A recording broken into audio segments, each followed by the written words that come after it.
Assalamualaikum warahmatullahi wabarakatuh. Bertemu lagi dengan kami, kelompok 3. Nah, kali ini kami akan membahas mengenai konteks sosio-kultural di daerah yang sejalan dengan pemikiran Ki Hajar Dewantara. Yuk, simak. Yuk kita kenalan dulu dengan siapa saja anggota kelompok 3. Ada Hermansyah, Tarial, Susi Paramita, Rizky Niko Wahyuni, dan Nurul Kamsiah. Nah, kita akan bahas mengenai pengertian dari sosiokultural. Sosiokultural juga didefinisikan sebagai gagasan-gagasan, kebiasaan, keterampilan, seni, dan alat yang memberi ciri pada sekelompok orang tertentu pada waktu tertentu. Sosiokultural adalah sebuah sistem dari pola-pola terpadu yang mengatur perilaku manusia. Menurut Kohon tahun 1973, halaman 4. Macam-macam adat istiadat yang ada di Kabupaten Tebo. Salah satunya adalah tarian. Contoh dari tarian itu tarian Bekaul, tarian kulit elang, tarian neko, tarian cucu engko, tarian buka gilo, tari teluk kembang, dan lain sebagainya. Sementara ritual khususnya bekarang di tebat, berali mayang bemandi baru api, ritual turun mandi SAD, ritual pernikahan, dan lain-lain. Nah, masih banyak lagi adat istiadat yang ada di Kabupaten Tebo. Dari berbagai macam adat istiadat yang ada di Kabupaten Tebo, kelompok kami memilih tari Bekaul karena kami tahu tari ini sangat kompleks, memuat karakteristik, dan hal itu mampu dikembangkan atau direalisasikan ke siswa, baik di sekolah maupun ketika siswa itu bermasyarakat.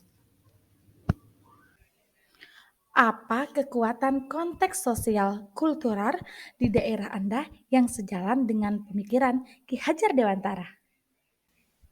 Kebetulan sekali karena kami berada di Kabupaten Tebo, untuk itu kami akan mengangkat sebuah kesenian tari dari Kabupaten Tebo yang berjudul Tari Bekaul.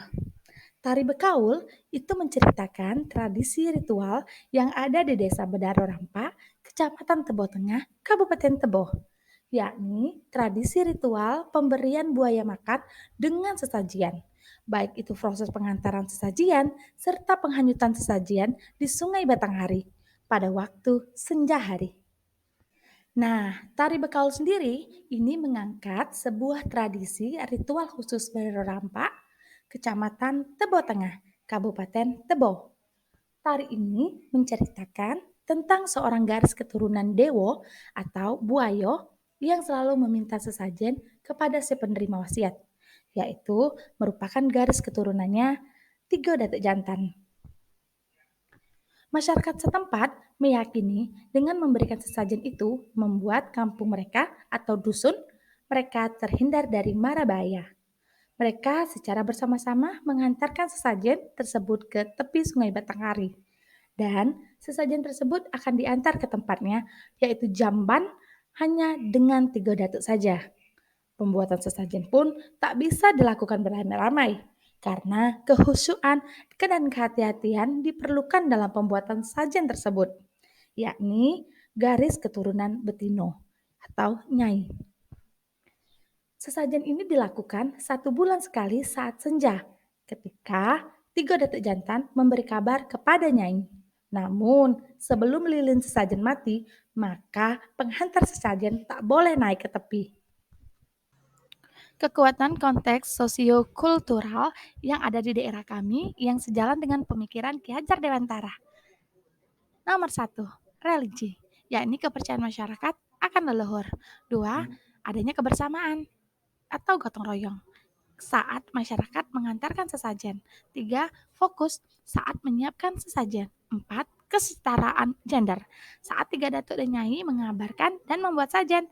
5, konsisten sekali sebulan waktu senja. 6, pantang menyerah sebelum lilin mati, maka 3 datuk tak boleh naik ke tepi.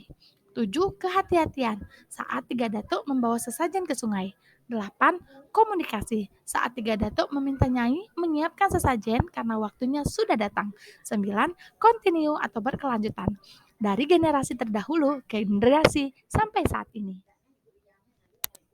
Lalu, bagaimana pemikiran Ki Hajar Dewantara dapat dikonseptualkan sesuai dengan nilai-nilai luhur kearifan budaya daerah, asal yang relevan menjadi penguatan karakter murid sebagai individu sekaligus sebagai anggota masyarakat pada konteks lokal sosial budaya di daerah Anda?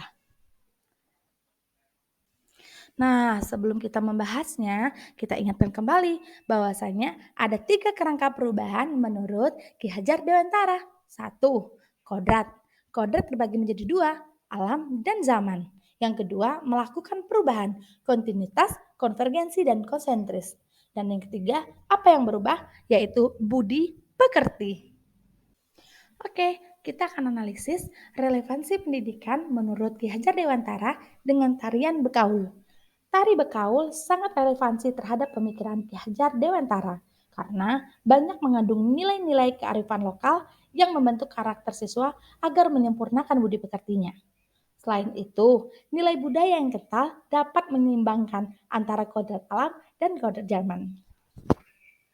Lantas, kekuatan pemikiran Ki Hajar Dewantara yang menebalkan laku murid di kelas atau sekolah Anda sesuai dengan konteks lokal sosial budaya di daerah Anda yang dapat diterapkan. Perilaku murid yang bisa kita terapkan di kelas. Yang pertama, bersikap religi. Kedua, adanya kebersamaan. Tiga, tetaplah fokus. Empat, adanya kesetaraan gender. Lima, konsisten. 6. Pantang menyerah. 7. Berhati-hati atau waspada. 8. Berkomunikasilah dengan baik. Dan yang 9. Continue atau berkelanjutan. Terima kasih telah memperhatikan presentasi kami. Tetap semangat dan jaga kesehatan, karena calon guru penggerak juga harus memiliki pikiran, perasaan, kemauan, dan raga yang sehat. Assalamualaikum warahmatullahi wabarakatuh.